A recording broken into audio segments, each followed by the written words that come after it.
Hey everybody, in this lecture for Module 3, I'm going to talk about budget showdowns and government shutdowns. This is something that I indicated or alluded to in the previous lecture is something that can potentially be a result of a failed budget process. And I mentioned the continuing resolution that is used as a way of postponing a government shutdown while the budget is essentially the final budget and appropriations bills are kicked down the road to an agreement later on. So the continuing resolution is really the method that Congress gives itself to take more time past the October 1st fiscal year start deadline. One of the reasons why the continuing resolution is necessary is because of a law, a very obscure law from the 1880s called the Anti-Deficiency Act, which indicates that government agencies cannot run without explicit appropriations from Congress. Now, this would seem like it's implied very strongly or even explicitly stated by the Constitution, but the Anti-Deficiency Act made clear in statutory language that government agencies need explicit appropriations from Congress in order to be able to function. Now, up until 1980, that law was actually interpreted in the flip way, which is that if government funding expired if congressional funding for a government agency expired, that government agency could continue functioning until the funding was approved, even though it seems like the Anti-Deficiency Act was explicitly passed to say the opposite. In 1980, the Attorney General under Jimmy Carter issued a ruling issued an opinion about the meaning of the Anti-Deficiency Act, which actually said that except in extraordinary circumstances, for essentially critical services, a government agency whose funding expired had to shut down.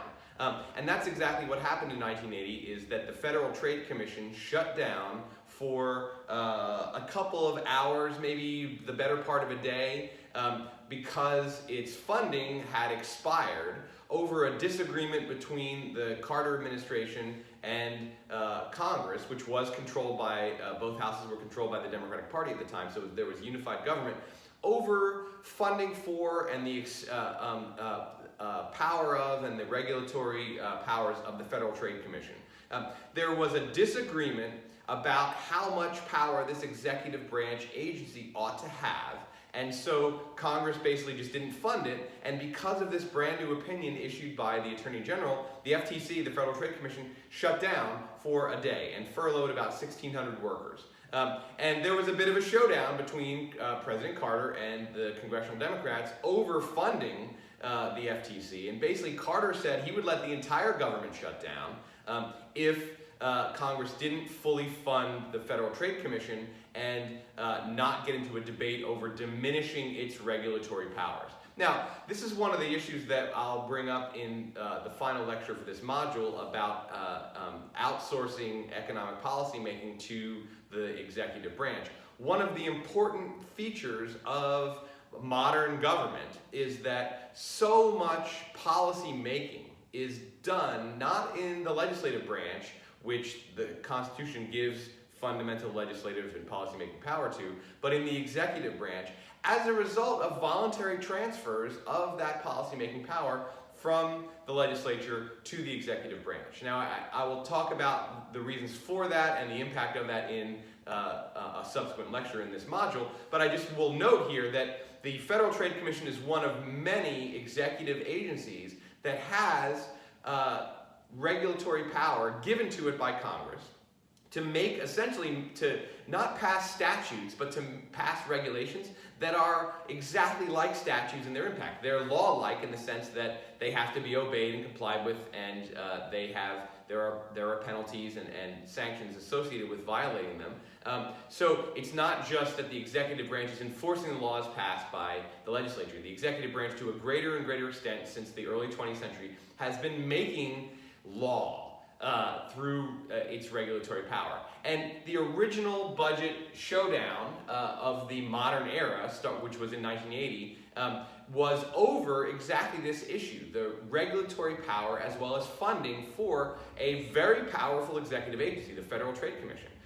So this is actually why there are budget showdowns and why government shutdowns occur and why the politics of the budget is so important, is because the executive branch is doing so much policy making. And its ability to do that policy making is, in some cases, directly tied to its funding, and in other cases, indirectly tied to its funding. For example, an agency that has, let's say, laws that are passed by Congress that it's supposed to be enforcing, and all it's doing is the traditional enforcement of those laws. And I'll give you an example. The IRS, the Internal Revenue Service, is there are some policies the IRS gets to make in terms of setting up what tax tables look like and withholding schedules and what the forms are and how audits are conducted. But mostly, the IRS is an executive agency that is just enforcing the tax laws that are passed by Congress. And so it has very little regulatory power. But as the recent news stories with the Biden administration saying the IRS is drastically underfunded, we're asking for $80 billion more over 10 years for funding for the IRS because we're losing hundreds of billions of dollars a year in potential tax revenues as particularly wealthy people, corporations as well, go unaudited for their tax returns that if they were audited would yield hundreds of billions of dollars in legally owed tax revenue. So the IRS is underfunded, and this is one of the reasons why budget politics are so important, is you can't necessarily control policy through the legislative process. I've said this numerous times in this class already. We have a very status quo oriented legislative system. It's very difficult to make new policy, and it's very easy to play defense and block new policy. Because of this, the battle over budgets becomes the arena in which Congress can do its most work. It has this responsibility to pass the budget, and it also is the opportunity to generate policy-like outcomes without changing the statutory regime that's out there. So without cutting taxes, if you underfund the IRS, you can in fact create a de facto tax cut for anyone or any company or any organization that is willing to kind of push against the limits of what you can do with tax law. So if the IRS just can't audit as many individuals and organizations as it would want to based on the kind of analysis of the tax returns that it gets, then hundreds of billions of dollars can go unclaimed. That is a that is a de facto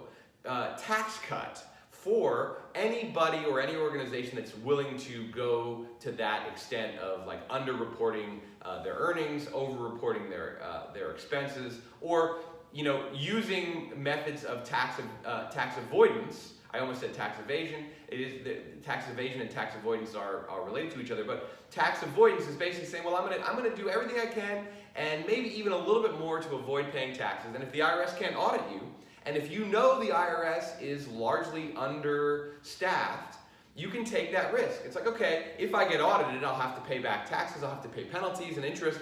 But if my chances of being audited are pretty small, therefore my chances of having to pay the penalties and the interest are pretty small, I'm going to take the risk. This is definitely true for firms that will make that very specific calculation, and it's more true for wealthier individuals who have tax lawyers and tax accountants who will essentially make that determination for them at their bidding. So this is one example of numerous where funding actually directly connects to enforcement efforts, and it's possible to change policy without changing policy. And I guess I should say it's possible to change the reality of the policy world out there, just not by changing the laws or regulations, but by changing the budget. Another example that I used to use all the time that I think the IRS one now kind of supersedes, but I'll give this example as well, is in the George W. Bush administration, early in the aughts, His administration sought through the budget to curtail the budget of the SEC, the Securities and Exchange Commission. The SEC is in charge of enforcing federal insider trading regulations. The SEC has investigators who investigate insider trading and prosecute those who are accused of it.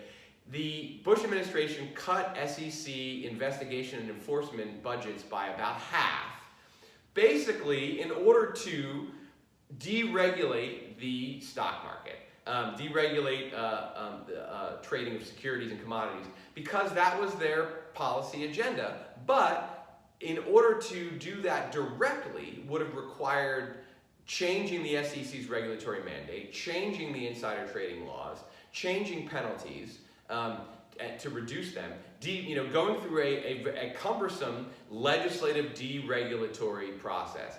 That wasn't going to happen. And so instead, the Bush administration pushes for and gets a reduced budget for the SEC. And what do you know? What ends up happening is in the early aughts is there are a bunch of insider trading and stock fraud scandals that result from the SEC being gutted. Basically, these are just two examples of the general proposition that money directly correlates with the ability of the government to do its job. Money isn't everything, but when you're talking about enforcement of complex, wide-ranging laws and regulations, the more money you have, the more compliance you can generate. The less money you have, the less compliance you can generate.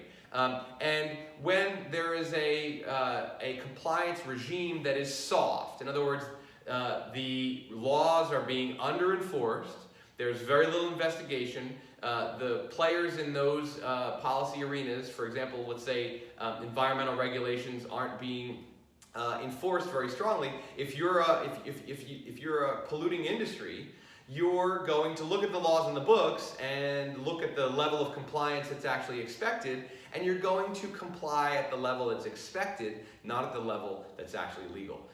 Because why? Why would you, it costs money to comply with environmental regulations. If you are a profit-making entity, why would you voluntarily spend money you don't have to spend? When compliance is more rigorously enforced, polluters will spend the money necessary because they want to avoid fines and penalties. But if the chance of getting a fine or a penalty is relatively low, then why spend the money in advance that you know you're going to spend that money? You're throwing that money away on compliance. Now, throwing that money away, right, from their point of view, it's throwing the money away. From the public's point of view, it's actually complying with the law. But the point is that the executive branch has a level of enforcement that's available to it based on its budgets. And so the budget is not just the one place that Congress has to do its business every year. It's the one thing that has to be passed. It is also the place in which essentially proxy policy battles can be fought. Now, one of the interesting things about this is that this can happen between an executive administration, a presidential administration of the same party as the party that controls Congress. That's what happened with the Carter administration. The first modern government shutdown in 1980 was a battle between a Democratic presidential administration and a democratically controlled Congress. Typically, budget showdowns and government shutdowns are a result of divided government. One party controls the executive branch, the other party controls one or both houses of Congress. Now, that has been the dominant trend in actual government shutdowns, and I have a list of them here, and you can look it up. It's actually really easy. Just type in government shutdowns, and you'll see the list. There was one in 1981 between Ronald Reagan and the democratically controlled Congress. 84, again, between Reagan and democratically controlled Congress. 86, also between Reagan and democratically controlled Congress. All of those shutdowns during the Reagan years, 3 of them, which is pretty significant for an 8-year presidential term, lasted for a day or less. And largely, that's because no one really wanted to go over the brink, right? There was a budget showdown every year between the Reagan administration and the democratically controlled Congress because Ronald Reagan wanted budget cuts in certain areas that Democrats didn't want. He wanted budget increases, notably in defense, in certain areas that Democrats didn't want. And so there was, and because the president has the veto power and also is submitting the president's budget plan, as you learned in the previous lecture, there's a really high level of participation in the budget making process of the Office of Management and Budget and of the president himself. So the fact that Reagan and the Democratic Congress went across the brink 3 times out of 8 shows how contentious the budget was during the Reagan years. And this really was the inauguration, because of the Attorney General's opinion in 1980 about the Anti-Deficiency Act. It was really the inauguration of the modern era of budget showdowns and government shutdowns. The budget has remained an extraordinarily important tool for the president to advance policy preferences, as well as for Congress to advance policy preferences, and for even the minority party to get some things that it wants through the budget, right? Democrats don't want tax cuts on the wealthy and corporations, yet they have allowed Republicans to push for underfunding of the IRS to essentially create a de facto tax cut for people who are willing to skirt to the edge of existing tax law. Now, the budget battles that are the most famous come from the 1990s.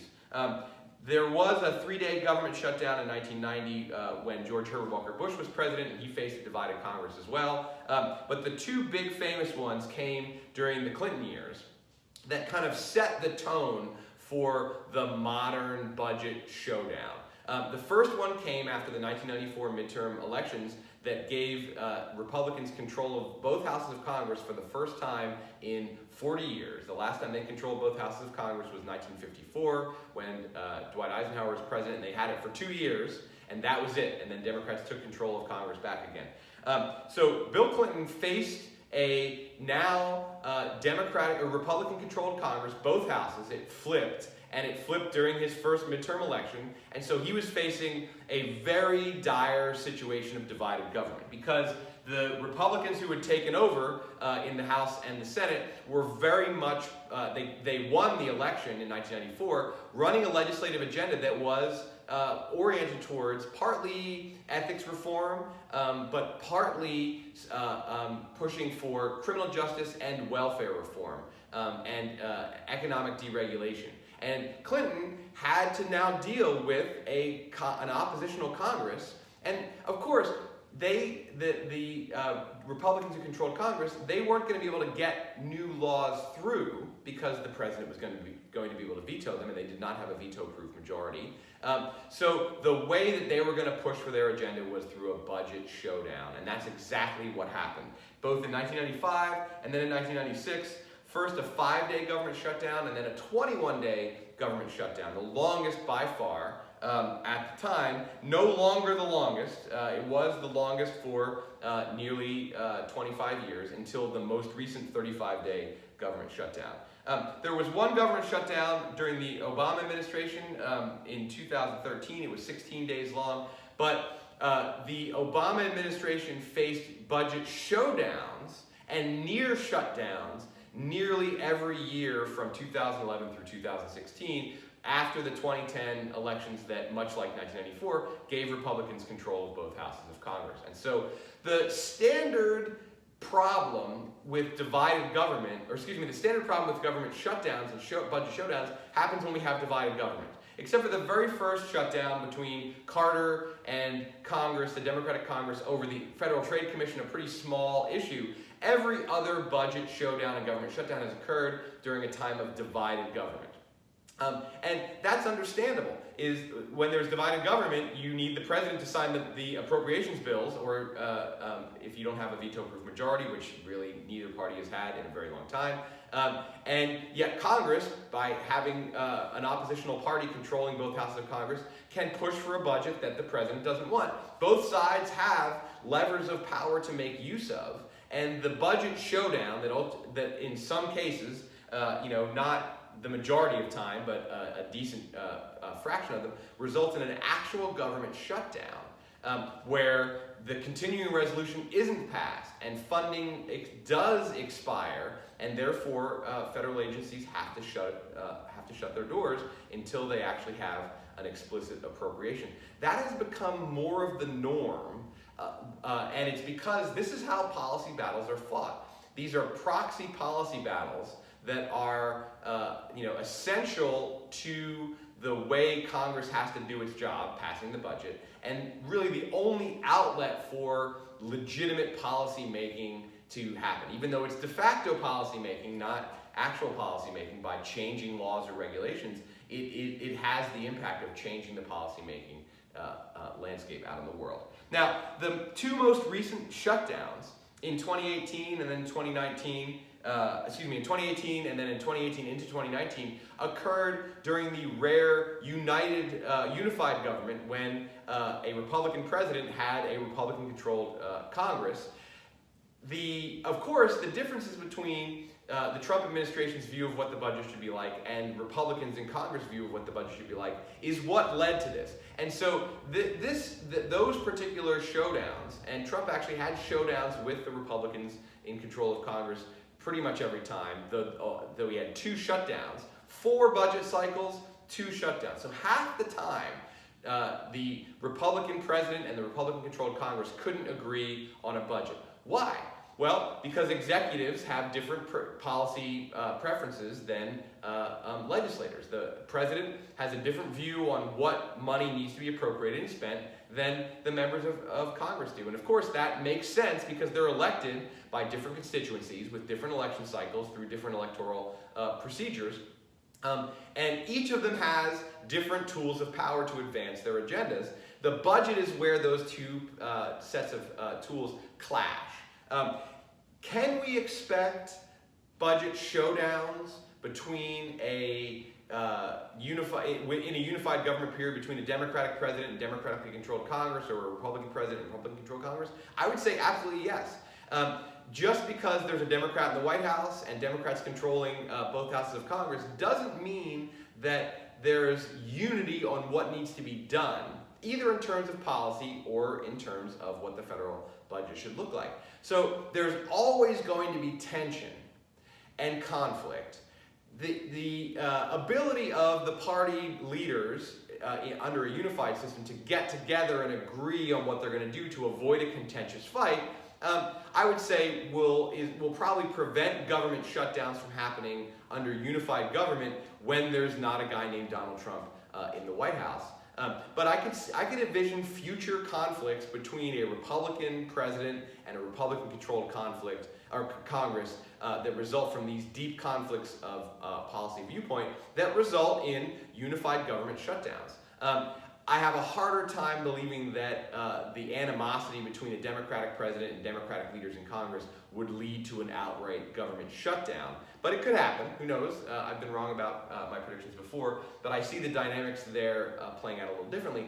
That doesn't mean that there aren't going to be showdowns between the executive and Congress where they basically dare each other to do the thing. Congress passes appropriations bills essentially daring the president of their own party to veto it, and the president could potentially veto those bills and create either a cycle where there has to be a continuing resolution passed or where there's actually an outright government shutdown. This has now become a normal part of our politics at the federal level, the budget showdown. And the reason why it's a normal part is because the budget is really the main vehicle through which policy making can be done in the legislative branch. So much policy making is done in the executive branch that it's really in the budget itself that Congress can have a high level of input in what not is on the books, but the reality out in the world of what is enforced. And of course, spending priorities. Spending is equivalent to policy. If you're going to cut back, let's say there's a federal program that provides food aid to public schools in the states for impoverished kids. If that program is funded at a high level, more kids are going to get government-provided food. If that program is funded at a low level, then the money that gets sent to states is going to result in a shortfall, and the states are going to either have to make up for that shortfall themselves, or they're going to have to make food aid available at a much lower level. So if you want to cut food aid to poor kids, you can just cut the budget. You don't actually have to end that program. If you, on the other hand, if you think existing programs could do more for more people, their reach could be expanded if you can fund those programs at a higher level without actually creating a new program, a new agency, a new entitlement. That can be done as well. That's why policy battles are fought in the budget, because money translates into policy outcomes. Absolutely. There are, of course, I would say the more constitutionally mandated and the more politically legitimate way to fight policy battles is to actually pass new laws, or to override regulations that are made by the executive branch by passing a law that either makes that regulation permanent or repeals that regulation. Now, that sometimes happens, but it happens very rarely that Congress is able to actually intervene in what the executive branch is doing. And again, this is the theme of a future lecture, so I'll talk a little bit more about those dynamics in that future lecture. For now, just know that one of the reasons why we have these budget showdowns almost every year, and when we have sporadic, but obviously sort of frequent, we have 1, 2, 3, 4, 5, 6, 7, 8, 9, 10 actual government shutdowns in the last 40 years. So 25% of the budget cycles result in a government shutdown. No, most of them don't result in many, many days, right? We have a 16-day, a 21-day, and a 35-day one. Those are the only ones that have lasted more than a week. So a fraction of the government shutdowns last for a really long time and have a major impact. But over the last 40 years, a quarter of the budget cycles have resulted in an actual government shutdown. At least half of those budget cycles have resulted in genuine showdowns between the president and Congress where there was a potential for a shutdown that was averted at the last minute through a deal. This is a regular part of our politics, and I don't see any reason why it's going to change. The only reason why policy battles will be fought directly instead of as proxy battles through the budget is if Congress is able to act more efficiently and more effectively, that we didn't have a status quo oriented legislative system. And for that to change, that's not just a result of partisanship, that's a result of the structural features of our bicameral legislature and of the election cycles and all the stuff I talked about in Module 1 about the impediments, and it also in Module 2 about the impediments to getting things passed in Congress. The status quo orientation of our federal legislature isn't really going to be going away anytime soon, and so budget battles are going to be the place where policy battles are fought. That is the real trenches, and that's an expectation that I have that is going to be the central tension and battle in Congress for the foreseeable future, and even beyond the foreseeable future, for the future decades. Okay, we're going to move on in the next lecture to talking about the various kinds of economic policy making, because economic policy is actually more than just the budget, though obviously the budget is an important component of economic policy making. So for the next lecture, I'll get to economic policy making more broadly.